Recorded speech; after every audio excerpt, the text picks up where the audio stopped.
लिहाजा मैं कह ये रहा हूं कि ये कोई मैं तगमा सजाए नहीं बैठा, रात को भी नींद नहीं आती कि किस तरह इस कौम, गरीब कौम, दुखी कौम, किस तरह बांग्लादेश जो हमसे बिछड़ गया और हमसे आगे चला गया, किस तरह वो कौमें जो पाकिस्तान से बहुत पीछे थी हमसे आगे चली गई, हम क्यों नहीं आगे गए, हम क्यों पीछे रह गए। ये वो सवाल जनाब स्पीकर, चुपता हुआ सवाल जो मैं अपने आप से पूछता हूं और पूरी कौम पूछती है।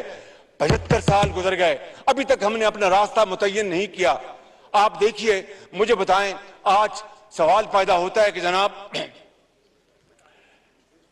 मैं अदलिया के मेरे दिल में बड़ा एहतराम है, लेकिन मैं इस फ्लोर पे खड़ा हूं, एक मुंतखब नुमाइंदा हूं, तो हक और सच की बात अगर आज नहीं करेंगे तो कब करेंगे जनाब स्पीकर। मैं ये पूछता हूं कि वो जमाना था जब एक साबिक चीफ जस्टिस जो दिन रात सुओ मोटो लेते थे, आज ये 56 कंपनी को सुओ मोटो करो, इसका केस लगा लो, आज ये फलां केस उसका सुओ मोटो लगा लो, आज ये फलां केस उसका सुओ मोटो लगा लो।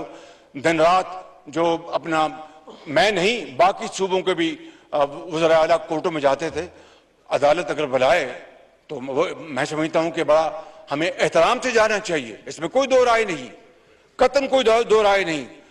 लेकिन जनाब स्पीकर, अगर आपने फैसला करना है तो फिर इंसाफ की बुनियाद पर करना होगा, हक की बुनियाद पर करना होगा। ये नहीं हो सकता कि आप मेरे साथ कोई और बर्ताव करें, किसी के साथ कोई और बर्ताव करें, ये मुमकिन नहीं जनाब स्पीकर। मैं आपको ये कहना चाहता हूं कि वो जो हुकूमत है जिससे हमने कौम की जान छुड़वाई, करप्शन के हवाले से मैंने नहीं कहा, इस ऐवान ने नहीं कहा, बल्कि ट्रांसपेरेंसी इंटरनेशनल ने कहा जनाब स्पीकर कि पाकिस्तान की तारीख में सबसे ज्यादा करप्शन का इंडेक्स या सतह पीटीआई की हुकूमत में हुई, पीटीआई की हुकूमत में हुई। जनाब स्पीकर, मैं आपको फैक्ट्स बता रहा हूं, और ये ट्रांसपेरेंसी इंटरनेशनल पाकिस्तान ने नहीं, ये वो बर्लिन जो जर्मनी में इनका हेड ऑफिस है, ये उन्होंने कहा जनाब स्पीकर। और दोस्त ममालिक के साथ क्या हुआ, तुर्की के साथ हमने क्या बर्ताव किया, सऊदी अरेबिया के साथ हमने क्या बर्ताव किया, हमने चीन के साथ क्या बर्ताव किया, मैं किस किस की बात करूं। और फिर कहते हैं कि ये इंपोर्टेड हुकूमत है। ओ भाई, जब आप प्रेसिडेंट ट्रंप को मिलके आए थे तो ये किसने कहा था जनाब स्पीकर कि मैं एक और वर्ल्ड कप लेके आया हूं। आपको याद होंगे वो अल्फाज कि मैं एक और वर्ल्ड कप लेके आया हूं। ये मैंने तो नहीं कहा था, बिलावल भुट्टो ने कहा था, ये इमरान नियाजी ने कहा था। और आज सबसे हमने ताल्लुकात खराब करा लिए और फिर कहते हैं जनाब कि जनाब ये डिक्टेशन लेते हैं। और मैं आपको आज बताता हूं, इसमें छुपाने की बात नहीं। इन्होंने जनाब एक लेटर लगा दिया, व्हाट्सएप किया कि जनाब हमने रूस को हमें सस्ता तेल देने की ऑफर की। रूसी हुकूमत ने तरदीद कर दी खुद कि हमने तो कोई पाकिस्तान को सस्ता तेल देने की ऑफर की है। जनाब स्पीकर, फिर काबीना में मेरे पास फॉरेन सेक्रेटरी आए, पूरी काबीना में उन्होंने सुना, काबीना में नहीं, हमारी वीट की मीटिंग चल रही थी, उसमें उन्होंने कहा जी कि हमें रूस से गंदम की हमें ऑफर है।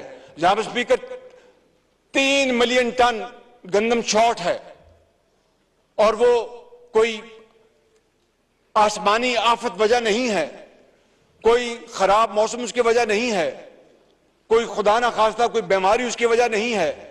वजह सिर्फ एक है कि टांग पर टांग रखकर हुक्म देना और पूरे पाकिस्तान में कुछ हो जाए मेरी बला से। अगर मैं हूं तो फिर सब कुछ है, अगर मैं नहीं तो खुदा ना खास्ता मेरे मुंह में खाक, फिर पाकिस्तान भी नहीं है। ये है वो एटीट्यूड जिसने पाकिस्तान को आज इस तबाही की दहानी खड़ा कर दिया। जनाब स्पीकर, मैं आपको बता रहा हूं, और उस मीटिंग में मुझे फॉरेन सेक्रेटरी ने पूरे जो मौजूद थे उन्होंने कहा जी अपना रूस हमें दे रहा है गंदम।